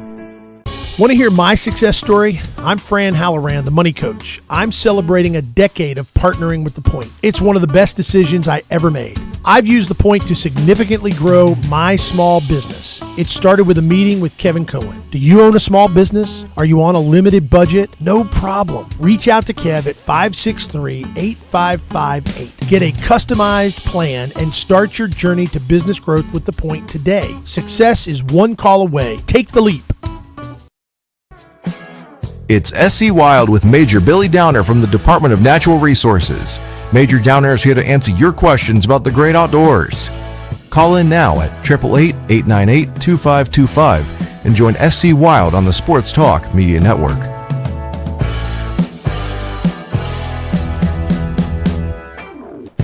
Okay, it is time for another edition of SC Wild from the Department of Natural Resources. Here on Sports Talk, we shift gears, but not really shifting a whole lot. Football, hunting, fishing, the great outdoors, they all kind of go together. Major Billy Downer is with us. If you want to join in with a comment, question, phone number 888-898-2525. Also text message at 803-900-4847. Major, great to have you with us once again. And, of course, it is football season here in South Carolina. Everybody's excited about that. But kind of going hand in hand with that, we've got hunting season around the state. A lot of different things going on, great outdoors, Absolutely. and you've got a special guest to bring in as well. I do. I have one of our small game biologists, Sarah Pessy's with us. She's going to join us just here in a second, and we're going to talk about doves and the migratory bird season and dove banding. We've talked about that in the past, but we're going to get a few more interesting factoids for folks out there that may not know a few things about our mourning dove population. Mm-hmm. Mourning dove the season, of course, opens up September 1st, right around the corner. And you're right, Phil, the deer season has begun. It's in full swing in the low country on August the 15th. And, we're not far from it here in Game Zone 3 as well, going to as far as being the Sumter, Clarendon area up the upper part of the coast. It'll be in September the 1st. Again, so deer season's in right now in our lower coastal areas, Orangeburg and below down to Hampton County. Season's in full swing. So it's your chance this time of year probably to get a buck that's in velvet, kind of that prize for most folks. You have to take a deer early to see that. Again, it's only right now. So you're limited there, just bucks only, does not until September 15th. But yes, mourning dove season, and we just finished our banding time period for mourning doves here just about last week, at the end of last week actually. So I want to welcome Sarah in. Sarah, thanks for joining us tonight. Hi, thanks for having me. And Phil, she comes from a small school in Maryland. You guessed, and you were wrong. Okay. Well, the hint was they play football, okay? So it's a small school, plays football in Maryland, so I took a shot correct. at Towson. I just knew you'd be the guy. I knew you'd be the guy to know. But that's not it. Okay, what is the school? It sort of rhymes with frostbite, but not really. Frostburg State University. Okay. I would not have guessed. State. Yeah. She got her undergraduate there and then got her master's degree at a very football-heavy school in the coal mining country, and that would be West Virginia University, of course. West Virginia. So she got her master's there. So, Sarah, let's talk about dove banding. You've kind of been over or really leading that project now for how many years?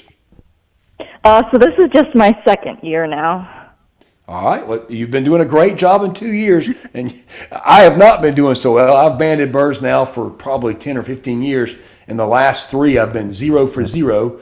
This year, finally broke back out and banded some birds. But talk about banding for a minute, Sarah. What is the purpose of putting leg bands on mourning doves?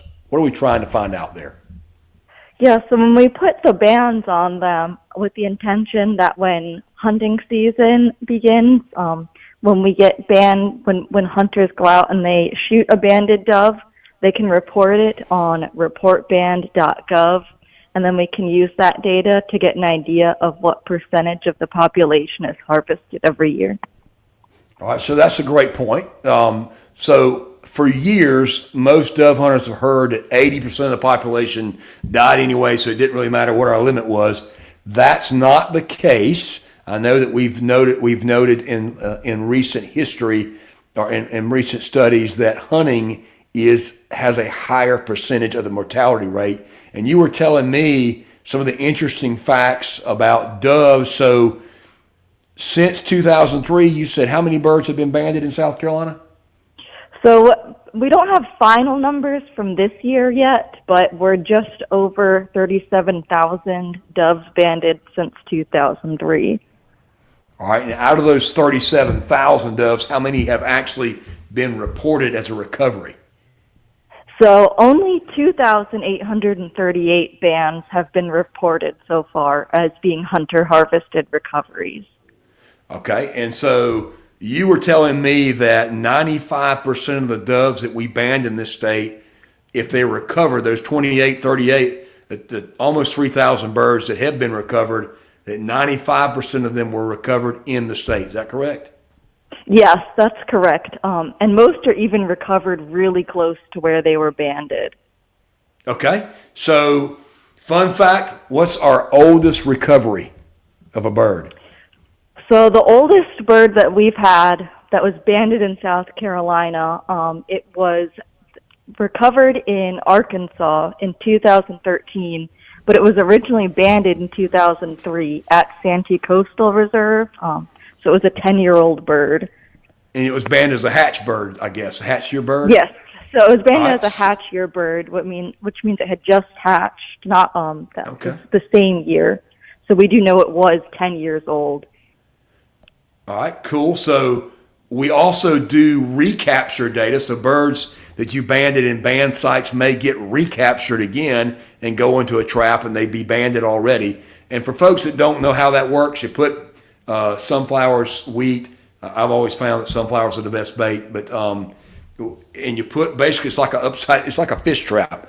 The bird can walk in the trap, and the wires are such that it can't figure out how to get out. And then you can take the birds out, band them, and then let them go. And sometimes when you're trying to band them, they'll find that 1 in a million shot to get out of that hole anyway. The recapture data you were telling me, we have one from where? One of the old ones. So we had, even this year, we just had a bird that was recaptured at Crackerneck during this banding season that was originally banded back in 2017 as an after-hatch year bird, which means it wasn't hatched the same year it was banded. We can't distinguish beyond that. But knowing that makes the bird at least 9 years old, assuming it was a year when it was banded originally. Absolutely. So for getting it down to basics for folks, when we band birds, they're banded as hatch year or after hatch year, right? It's a hatch year means it's a bird typically that has just been born. This is its first time. You know, it hadn't been. It's not a year old yet. It's probably probably a couple weeks old actually. But the after hatch year means it's at least a year old and can be any older. So that's interesting. So you sent me some data. We were talking about it. I thought it was very interesting. So there's been 54 recoveries outside of South Carolina from Georgia, North Carolina, Florida, Illinois, Alabama, Indiana, Tennessee, Arkansas, Delaware, Kentucky, Louisiana, Ohio, and I'm about to say Virginia Tech, Vermont. Yeah. Mm-hmm. Phil, I'm in the football mood. I'm about to say Virginia Tech. VT, got it. Yeah. Careful now, careful. I know. So out of the birds that had been banded and recovered elsewhere, you had 19 states in Ontario. Is that correct? Yeah, so that's for doves that were banded somewhere else, but then they were recovered in South Carolina. And they come from migratory crazy birds far. that came here. Oh yeah, cool. Yeah, it's not common, but they have come from very far. So some of those states are what? Tell me some of those. So some of the more interesting ones would be Montana, Missouri, Wisconsin, Illinois, getting into Louisiana, Arkansas, Iowa. And that's just birds that are literally that are literally migrating here from other states, right? They end up here. So do we know the time? Go ahead. Of course, of migration or getting blown off course or confused. I got you. So I know, you talked about this data is basically used to help us determine population and how many birds may have been taken in a year. How does that work? So how does that work as far as how does that help us manage our dove population, if you will?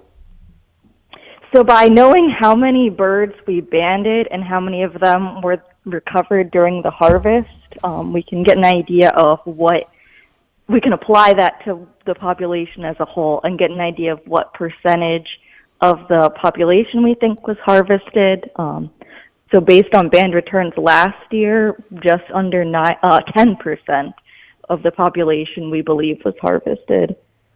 Okay. So if we start to see it go up crazy amounts, then that's when we would maybe reconsider the hunting regulations, but I don't think we're anywhere near that.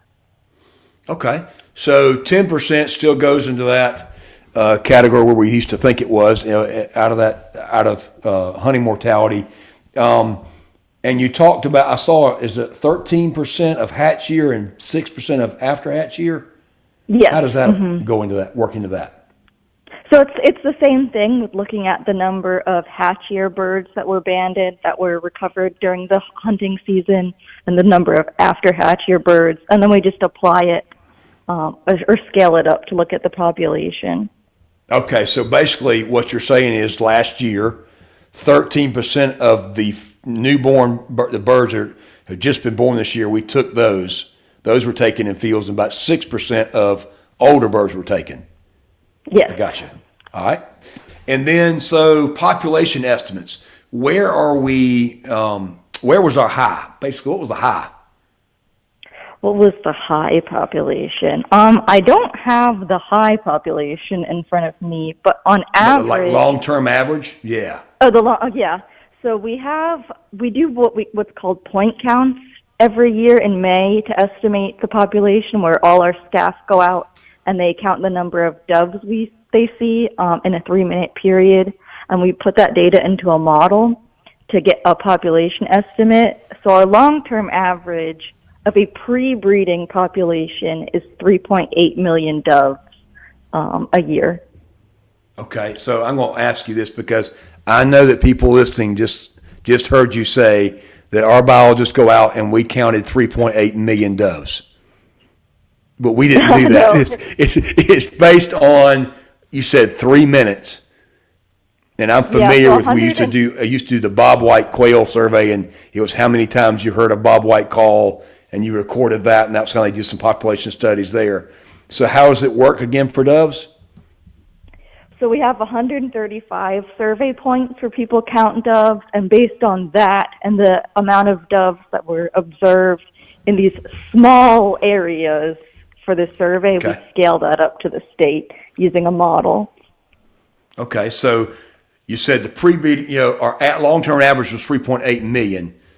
Last year I saw was 3.4 million. What does it look like this year?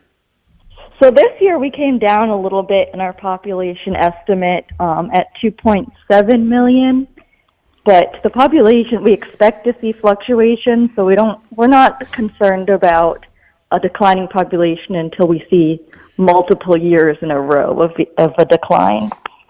Okay, so I know you were talking about with me also, and I remember I wanted to give you a moment to talk about, so when is the high point of their nesting time, breeding and nesting time? Yes.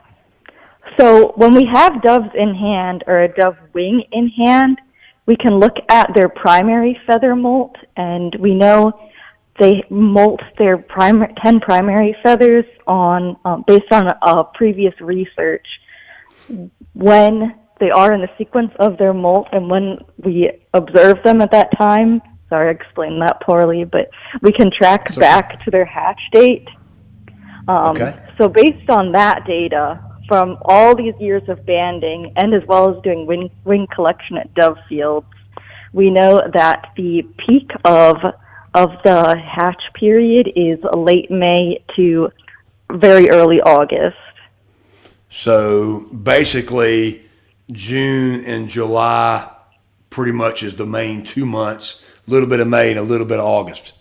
And I know this year's been a really wet year, and I know this from my own just knowledge of doves. They make very weak nests that are easily blown up by the wind. Rain can destroy them.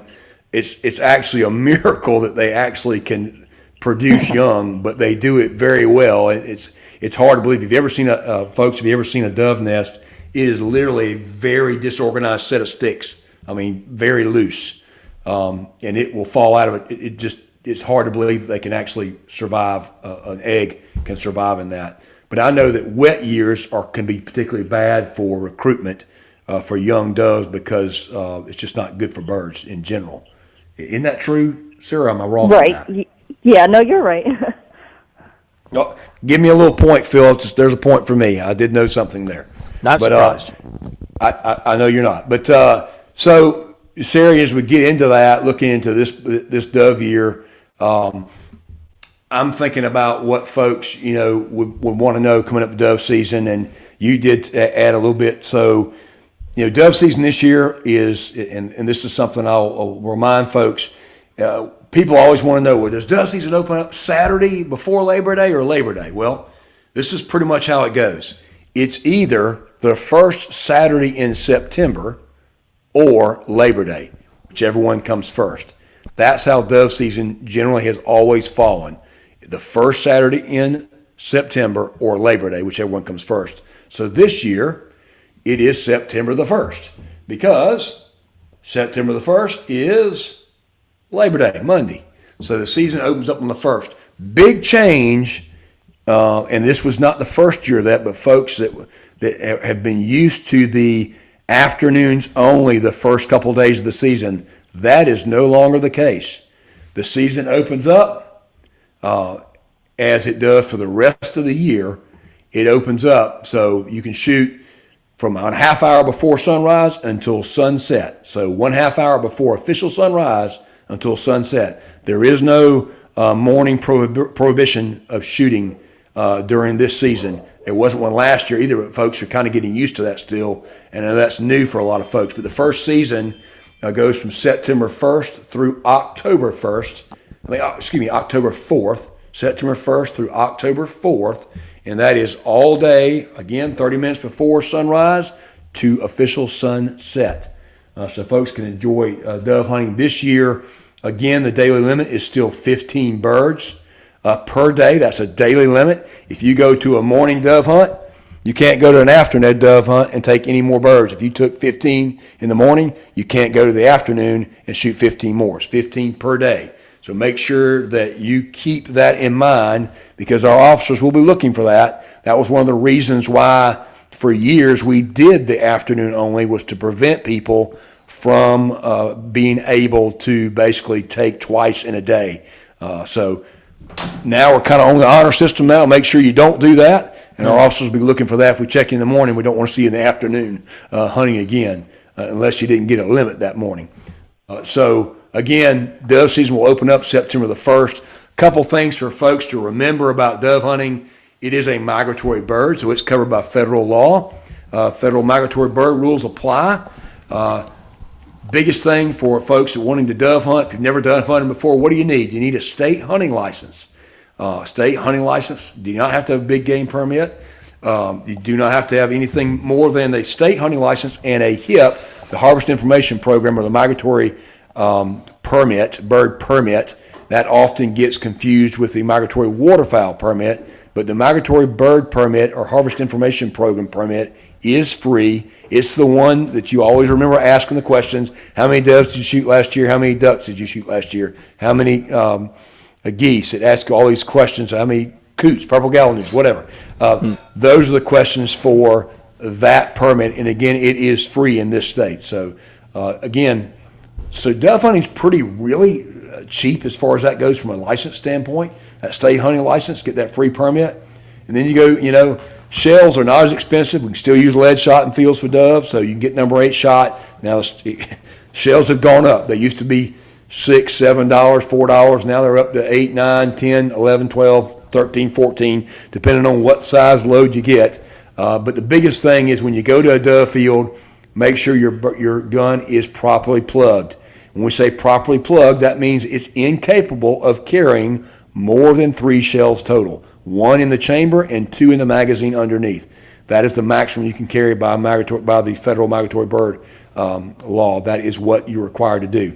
Again, those are probably the most often laws that people break, is forgetting to check that plug. Again, licensing, making sure they got the HIP permit. So if you are a person that has a lifetime license, that HIP permit you still got to get. That's kind of one of those things a lot of people forget. The gratis license, I believe we finally got to the place where we don't require that for them. Sarah, am I right on that? Do you remember that? For gratis license? Sure. But the gratis license, pretty sure we're not requiring you to have a HIP permit now. That's included forever for you as well. But if you have a lifetime license and you're under age 64, you got to have that HIP permit with you. It's free, but again, you got to go get it. And it's easy to do. You can do it on your phone at GoOutdoorsSC.com. Just Go Outdoors SC on the App Store, and you'll find that. So it's free to do. Very simple, very easy. So, baiting is one more thing I want to cover before we end the show tonight. We changed the rules years back that for doves and ducks, difference on doves, you can shoot doves over a field that has been manipulated to provide seed more available for the birds.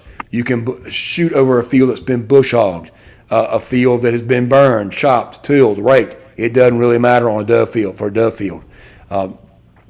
Waterfowl is a different story. We won't get into that tonight to confuse things.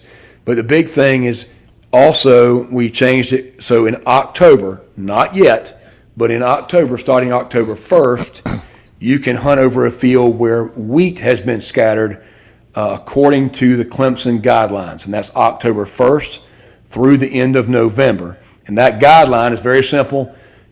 You have to have 2 things. You have to have the field must be tilled to expose the soil so that you have good soil to seed contact. You can't just spread wheat over grass.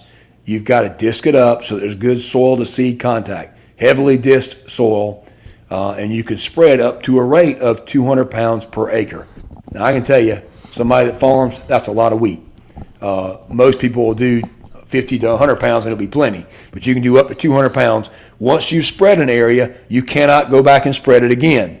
That's the area you can spread. That's it. If you want to disc strips in a field, you can spread wheat on that strip, come back next week, disc another strip, and spread wheat on that strip. But you can't respread the same area twice. But that does not begin until October 1st. And that is when that begins. So for September, most folks will be shooting over cut cornfields or sunflowers have been planted for hunting doves over. Now, with that in mind, if you don't have somewhere to go, we have public dove fields across the state. And Sarah, you gave me some pretty neat information. What was our top dove fields last year? So based on opening day of public dove fields, our 5 fields that had the highest harvest were Canal, Draper, Toomey, Samworth, and Santee Dam. And out of those, which one are any of those youth only? Because I don't want to direct folks to one that's the youth only. Is Canal a youth only? Is that I don't believe so. Okay. So I know this. The Love Farm will be, again, available this year. They got a really good crop. 3 years ago, it was the number 1 dove field in the state. First year out the box, which I was excited about that. But you want to make sure that if you haven't gone there, it's in Richland County. It's a 60-acre field. The field looks great. They really did a beautiful job with sunflowers, corn, and wheat and millet.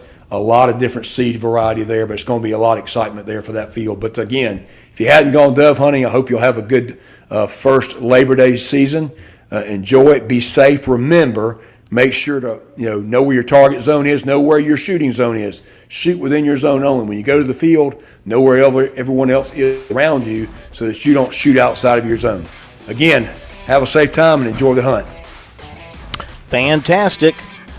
Major, thank you so much. Great hearing from you. Great job tonight. And hope everybody learned something from what he had to say, along with Sarah. Thank you, Sarah, for being with us as well. And as the Major said, be safe out there. Make sure you know what you're shooting at with your target. That'll do it. We'll see you tomorrow night.